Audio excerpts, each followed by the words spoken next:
adoptee, which I forgot to mention.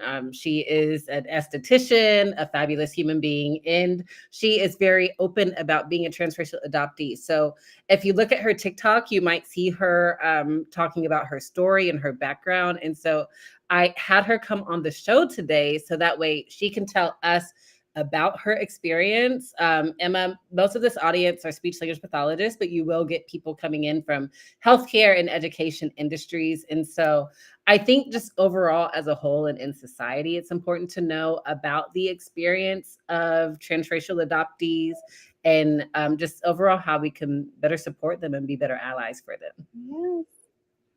I'm so excited. Yeah. I'm looking forward to this like all week. So, or all week. Yes. Right, because it's Monday. Oh my God. Yeah. So let me say, I do also just want to mention, so some people might have, my first conversation centered around transracial adoption was with Nikki Hanan, which is, she's a speech pathologist and she's Korean American, but she was adopted by a white family. And so she was very open on the show about, of course, she has very loving parents, but there's still a lot of trauma just around that and understanding her identity and all of that. So I wanted you to come on from another perspective. The Black perspective, of course, is very different. Do you want me to read your bio or do you want to? You can read it. I don't even think I have it in front of me, actually. You can read it. Okay. So let me tell you a bit about my girl, Emma. She is a transracial adoptee from Denver, Colorado. Emma is passionate about speaking up for the Black transracial adoptee community and aiding for their representation. As former Miss Black Colorado USA, Emma believes in the importance of serving her community and being a voice for those who feel underrepresented.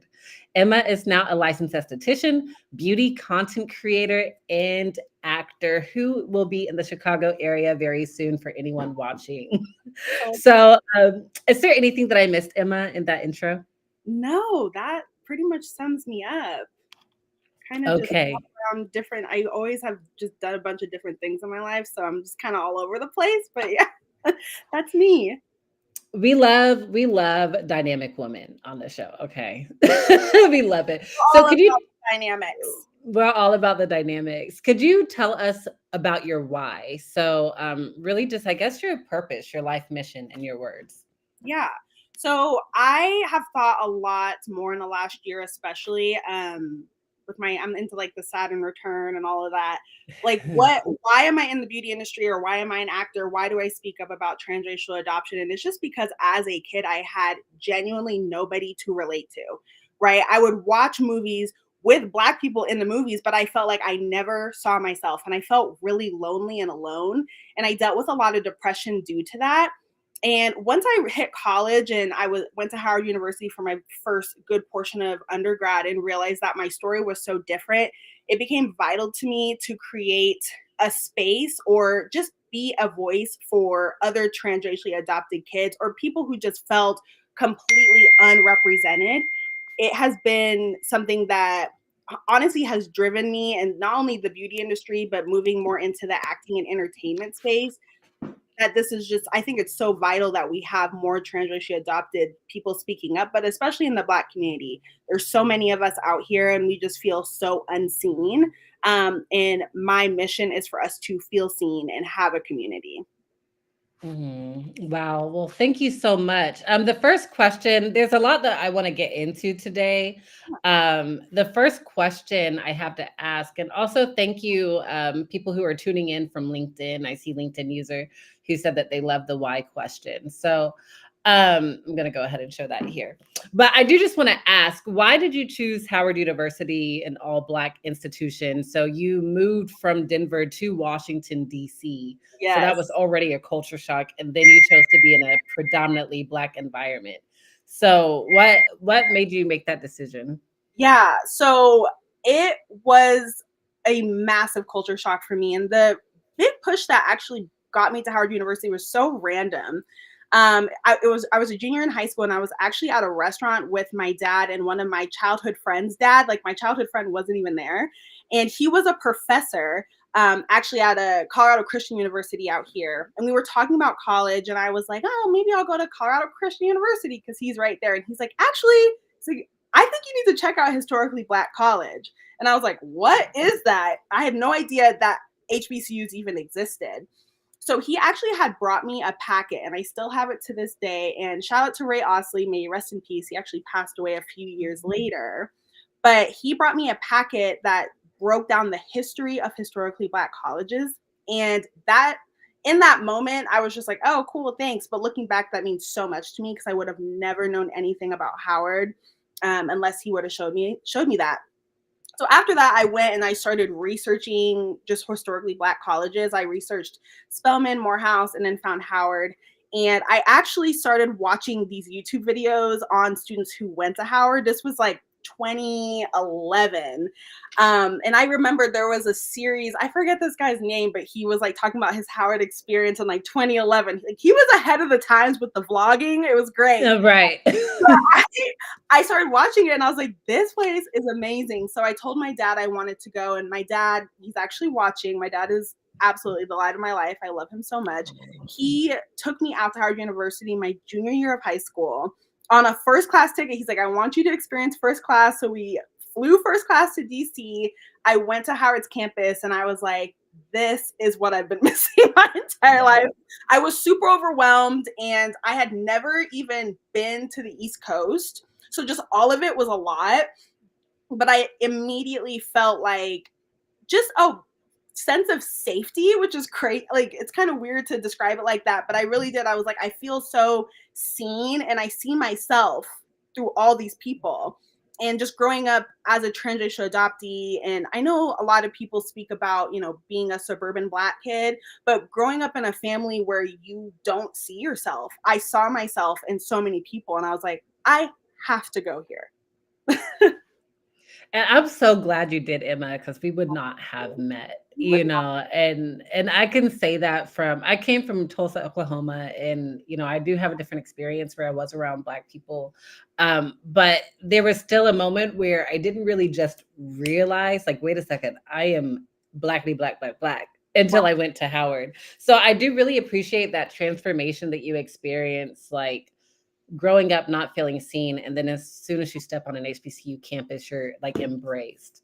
Like, yeah. And I remember even after my I was in such culture shock my first semester of Howard. I like barely remember. I remember I immediately like had to go home mid-October because I was just like, I like don't know what's going on. But I do remember coming home from winter break, and just the way my family and my friends were around me, I just realized how Blackity Black, Black, Black I was. And I was like, oh, I'm a new human being. And so it absolutely changed my life and the trajectory of my life, for sure. Well, shout out to Mr. Dickson. And thank you for coming to the show. Thank you for flying your baby out first class. Yeah. So yeah, a lot of us have the privilege of knowing Emma, and I'm just so excited for this audience to get to know you a little bit more.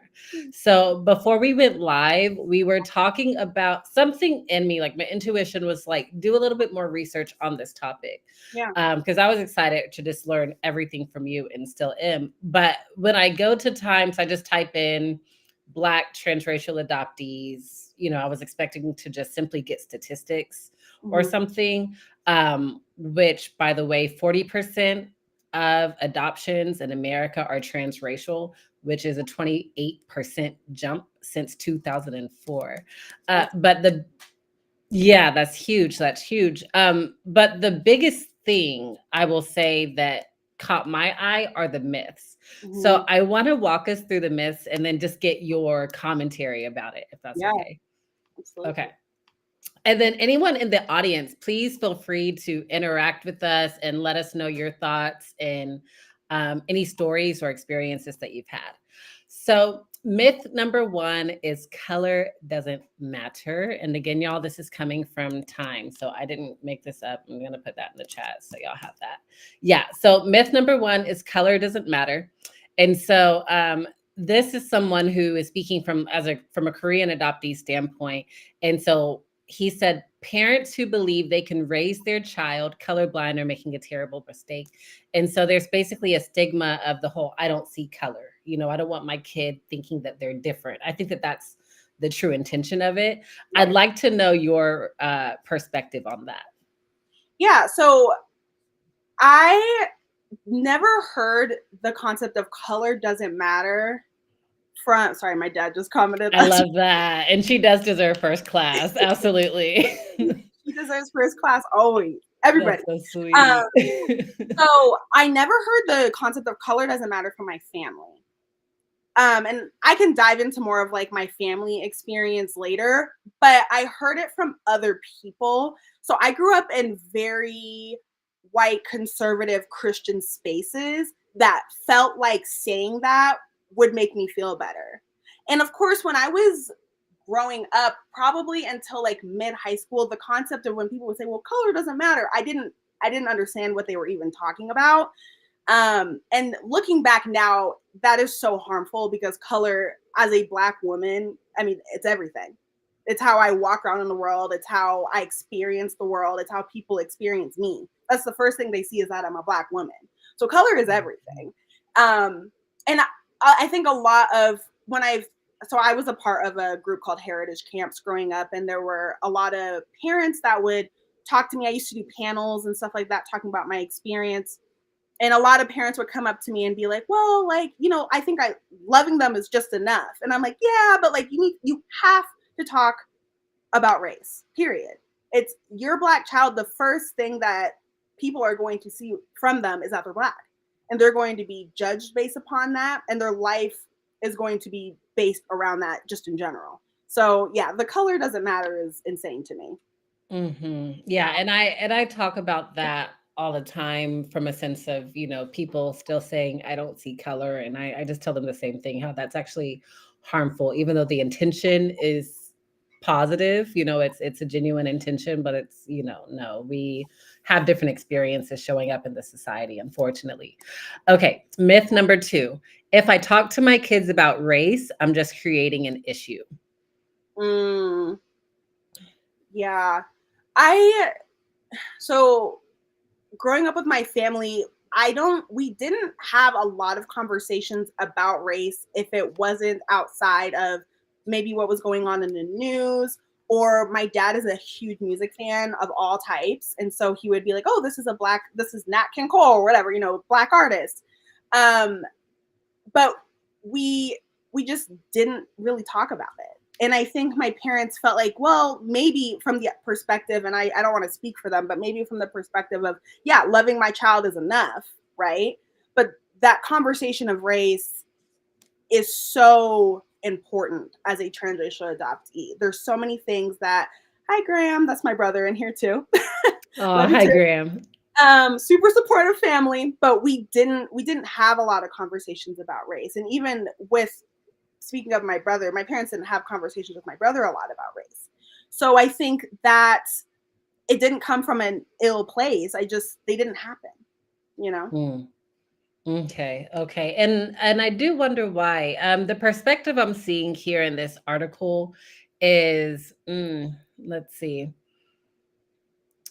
Okay, so adult adoptees and birth parents. So anyway, many adoptive parents feel tremendous anxiety around introducing concepts of racism to their children. Yeah. And then someone says it's inevitable that your Black children will be called the N-word. It's inevitable that they will be othered for being Black. So if you prepare them for that, you're helping them. And then there's kind of like a metaphor that this person used. Wouldn't you teach your child how to safely cross the street? Like that's part of your role as a parent. Exactly. And so that's when, and Emma, that's when it starts mentioning Alex Landau, who is from Denver in his first racial encounter. And Yes. I'm going to let you educate us on this. This is my first time hearing about Alex Landau. Well, so I know Alex primarily because his sister, I believe Maya, went to my high school, but I was introduced to Alex later, hearing about his encounter with police. He had a serious police brutality case against him, I believe, when he was like 25-ish. where the Denver PD like just brutally beat him. I think they like pulled him out of a car, brutally beat him. He ended up winning the case and like getting a lump sum of money. And I'm not sure what happened to those police officers, if I'm being completely honest. But yeah, I know him in passing through Colorado Heritage Camps that I'll be talking about a little bit later. But yeah, I mean, I never really understood the gravity of certain racial slurs growing up that I would hear people call me, you know. And I as a transracially adopted person, speaking when I talk to other parents who do have Black children and they're white, that's like one of the first things I have to talk to them about is like, you have to prepare your child for the way of the world. And unfortunately, people are racist and people see Black people in a horrible negative light. And that's just the way of life. And it's unfortunate, but you have to have these tough conversations because they're going to go out into the world and people are calling me the N-word. And I'm like, what is that? And then you have the trauma of being in your high school history class or English class and learning the gravity of these things that your parents really never talked to you about.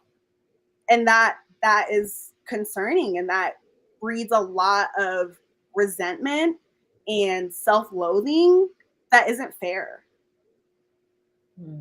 Yeah. I like how you mentioned education, just to pause on the myths. Yeah. And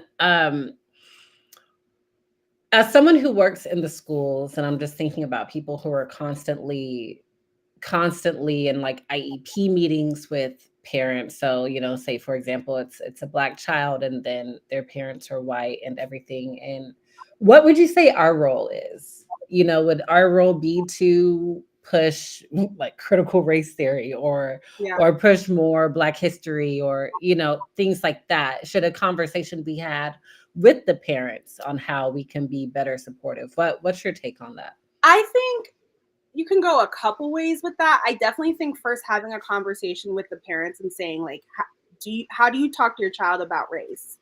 How do you make your child feel seen as a Black person? Because that is so essential. And then something I really wished that I think all Black people wish we had in school was those celebratory conversations of Black people in class and talking about and instilling how amazing we are as a people. That would have, I think, completely changed my life and like given me, I think it would have really helped with a lot of the depression and anxiety I had as a kid. And then also just having those conversations of like, I see you, you know, with transracially adopted kids, like, hey, I see you. Like, you know, if I don't know if you need to say like, if you're not getting this at home, let's have this conversation, but like, just like really engaging with that child. There were a few people that I can recall during my like childhood that really came and talked to me. There was a woman named Janet Choice at my church growing up. She was super great. And she sometimes would come next to me and pull me aside and just chat with me and be like, hey, like, how are you doing? Just so I had like somebody that I can look to. And she sometimes will still hit me up on Facebook. I was lucky enough to go to like a little heritage camp as a kid that helped adopted kids and helped transracially adopted kids, called Colorado Heritage Camps, which I've kind of like threw the word out a little bit in the podcast. But just like talking with other transracially adopted kids was great, and other transracially adopted adults, just like really trying to form a community. Yeah. Oh, I want to talk a little bit about what your father just said. And he said, I introduced Emma to Alex through his mother, who is a longtime friend. He led a conversation at AAHC, which what's African American here? What's AAHC? So he is talking about African Caribbean Heritage Camp, which is now called Colorado Heritage Camps. So that's how I guess my dad introduced me. I was so young, I don't like fully remember. But African Caribbean Heritage Camp was the name of the camps that I went to starting when I was like, I think like 6 years old. My parents actually found an ad for this camp for adopted kids. There's like domestic adopted camp and African Caribbean. My parents saw an ad for it in the newspaper.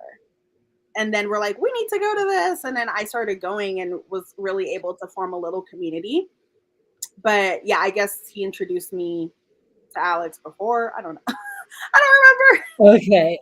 So yeah, apparently Alex led a conversation at AAHC about how our Black children are viewed in the community and by police. And then Mr. Dickson follows up with that and says the police that attacked Alex were reinstated, but later had more issues and were forced to resign. Thank God. Okay. And I don't think that we mentioned that Alex is also a transracial adoptee.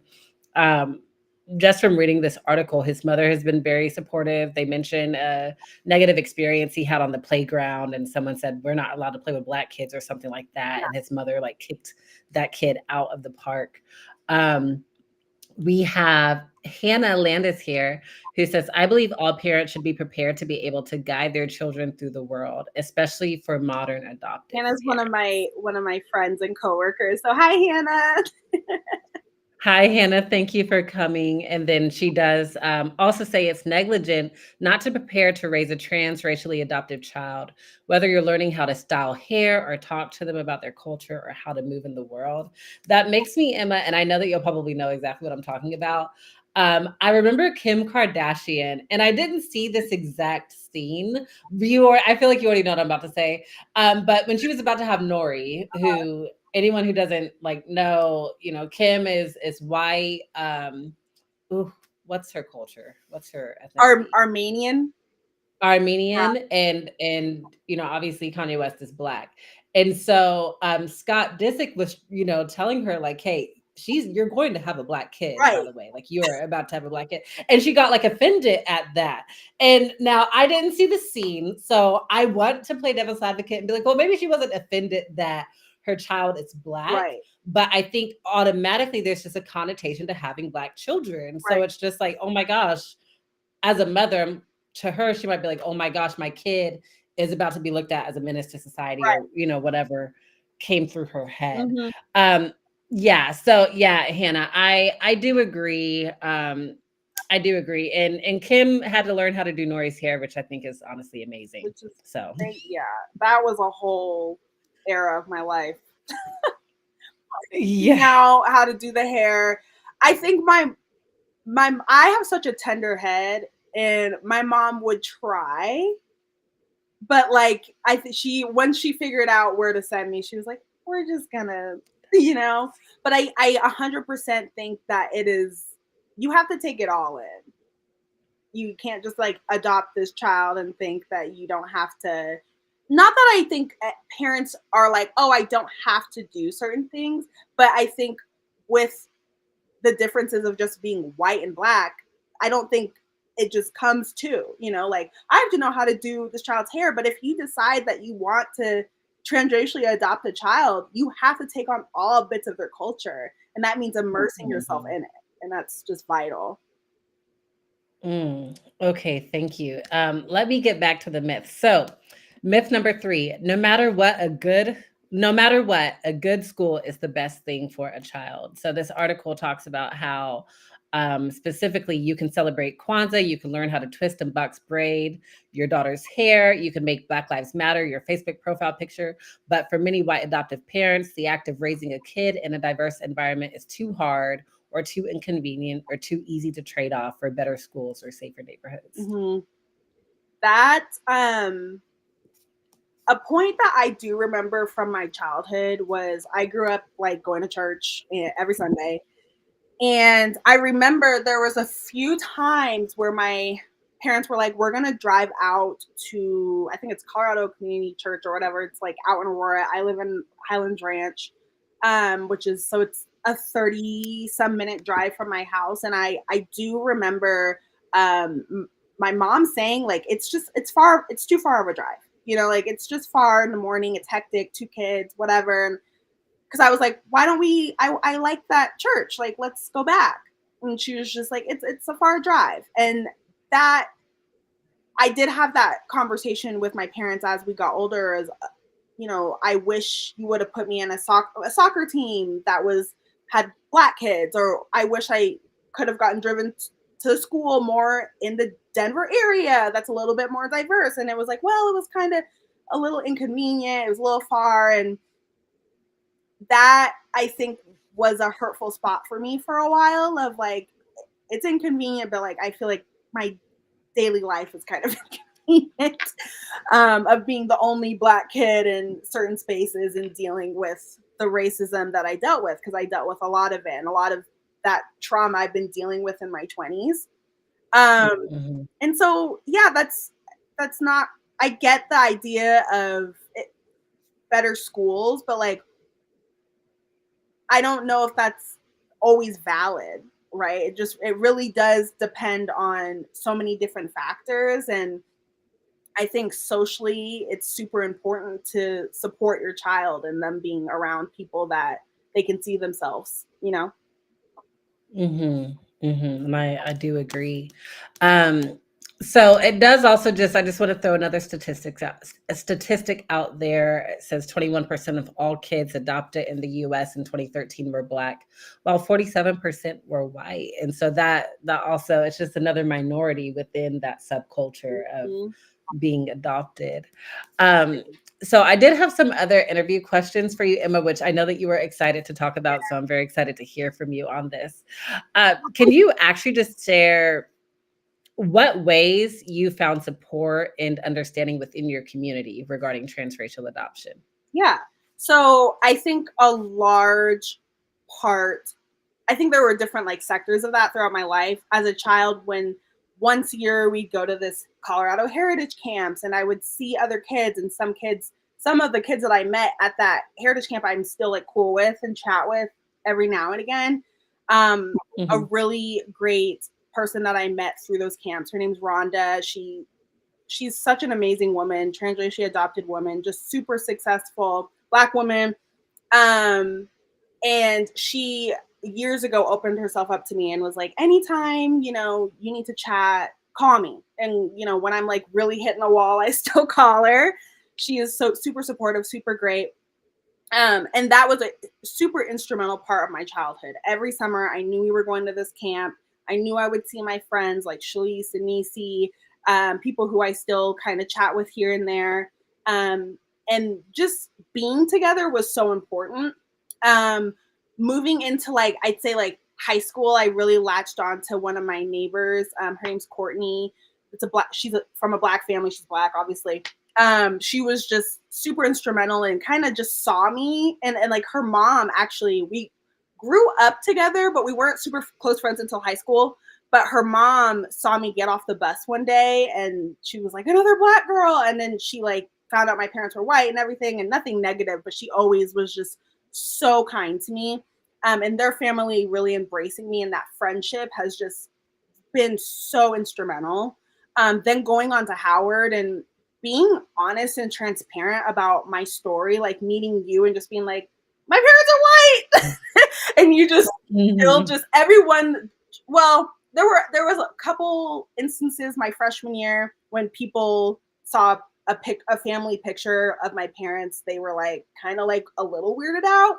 But honestly, Black women are so supportive, so supportive. And everybody I met just really kind of took me under their wing that freshman year and was like, you never seen Baby Boy? Let's watch it. They were like, oh, you never, I remember meeting Jamila, one of our friends. Oh my gosh, I was thinking about her. I told her, I was like, I know nothing about Black culture. I have never seen any of the movies. She's like, girl, we're gonna watch all of them tonight. And I know you did. Moments, I was still in such a daze, but she those moments meant so much to me and made me feel so supportive. And it just really established my comfort within the Black community. And that's still how I feel today. So yeah. Wow. And Jamila's from Denver too. Jamila's from Denver too. She came, when we would come home, we would hang out, and she was just super instrumental in me just learning about Black culture. I love how Baby Boy was the first movie that popped up. That's hilarious. Okay, so next question. How do you navigate conversations about race and identity, both personally and within your community? Yeah. That's such a big question. And honestly, I have to say the biggest part of that navigation has been through my therapist. My therapist is a transracially adopted Black woman, which how in the hell I found her. I'm sorry, I say hell. That's How amazing. I found her. This podcast isn't made for kids. It's fine. I'm so blessed because I needed to have I needed to have real conversations with somebody who understood me. Of like, in the last like 5 years, I'd say I really have understood what it's like to navigate the world as a Black woman, which sounds so crazy, but it's like, I feel like a lot of the hardships around race and those conversations I didn't have as a child were hard for me to have as an adult. And especially when I would tell people, mainly like not so much with Black women, but other people, and telling them that I'm transracially adopted, people get really weird and they feel like bad for you. And then they're like, do you like Black people? Do you date Black men? And so a lot of those conversations have been just kind of awkward for me for my early 20s. But I think now that I have words to really put in place and understanding what race and identity means to me through therapy, I've been able to kind of like wrap my mind around what race and identity really means to me. I don't know if that made any sense, but it did. It did. And it actually a follow-up question just came up, is how do you advocate for yourself? So let's just say, for example, oh, wow. Okay. So kind of two questions came up, but I'm just thinking about like the elementary school kid, or even just like all the way through high school, who same thing that happened with you at Howard, their parents come to their sports games and they happen to be white, and maybe they're getting teased about it. So my first question is, how can school personnel advocate for that transracially adopted Black child? And two, how can that Black child advocate for themselves? That's such a good question that it's gonna work it out. Yeah. I think for teachers, and in cases where, they have a student, or like, I think especially in school, if you have a student that has this different family dynamic, showing more just showing more examples of what families can look like to your students is so important. And like, even like, maybe like having a conversation of like, families come in all different ways. I think that could be a huge thing. Because I think a lot of people just aren't exposed to it and don't know that people come from different family dynamics. I think that can be a huge thing. I think for transracially adopted kids, while I think it seems kind of hard to do that, I think just like being transparent and being like, these are my parents, like just having those conversations. People are honestly a lot greater about it than you think. Like, I used to get so nervous sometimes, just being like, no, these are my parents. No, these are my parents. And if you have about it, just ask me a question. Don't feel bad and be like, oh, like, wow, like that makes me feel weird. Just, these are my parents, and this is my family, and this is completely normal to me, and I love them, and this is what it is. I think not hiding it, especially like as I've like been dating and like getting into just romantic situations, the conversation of family, I actually like love having it, because I'm also blessed enough to know my birth mom and some of my birth brothers. And I love when people are like, oh, so tell me about your family. I'm like, my family, I have a lot going on. And like, the conversation is always just like really interesting, and people are a lot more gracious about it than I used to think they would be. And people usually are just like, that's what's up. Like, cool. Right.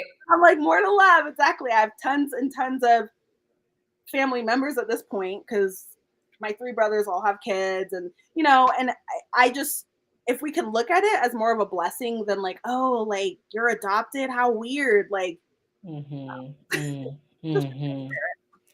I love and appreciate that. I do want to, Mr. Dickson, if you're still on, and while I ask Emma a follow-up question, I would love to know your take on what supports you would have wished that you had as a parent of a Black transracially adopted child in the education system, in the healthcare system. Like, what would that look like in a perfect world for you if you're willing to share with us?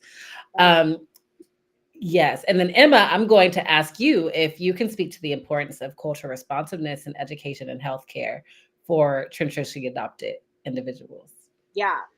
That also, I think the biggest thing with that is that we just don't talk about adoption at all. Yeah. And people are always just very uncomfortable with the conversation of adoption. And we have to start having these conversations because adopted people deserve to feel represented, especially. And I was actually just really thinking about this and talking to my dad about it. I was like, I have no idea, aside from my birth mom, no idea about my health history.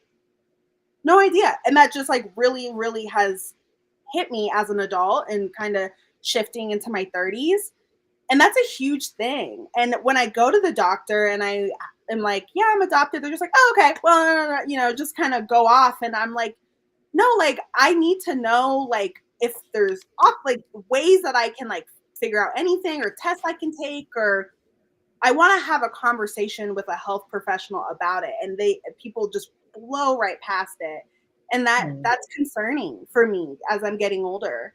I think, just that representation and really being able to talk outside. I think a lot of people, when talking about adoption, especially transracial adoption, get caught in the idea of you're going to raise that child to be white, or that child is going to want to date, whatever. The things that just don't, I'm not saying those things don't matter, but I'm saying mental health is an issue in the adoptee community, and that needs to be at the core of the conversation.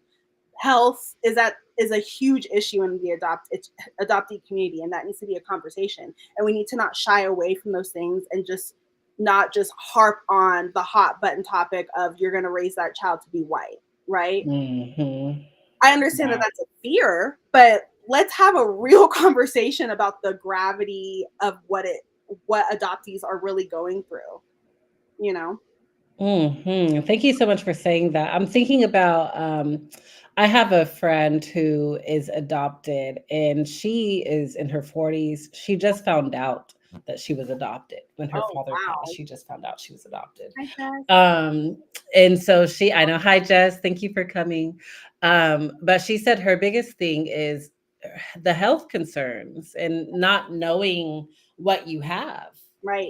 Because she doesn't know her birth mom. So she's like, I can't really run a DNA test. I don't know anybody in my biological family. Right. So yes, I do think that's I think just overall science and research, that's something more that needs to be done on how we can support. Yeah, I think the science and research, and I did what is it, like the 23andMe? I know that's controversial, but Wait, why is it controversial? Hasn't through that. So I don't know if they why is it controversial? People are like weird about like giving their DNA to the company because they're gonna like sell it and like do third party stuff, which like, I mean, like everything, like even being on this platform, you have an Alexa and an iPhone. So I mean, I don't know. But clearly there's things that we can do. Like, I'm just saying, like in the bigger picture, there's things that we can do with like DNA and stuff like that. And I think that should be something that can become an option for adoptees and like helping us like trace back certain things. And I'm not scientific. I don't know what I'm talking about, but you get the general gist. I think there should be an option for adoptees to like at least, try to check out like is it genealogy or something? Yeah. There's the word. Just do that. Yeah. I think that should be an option for sure.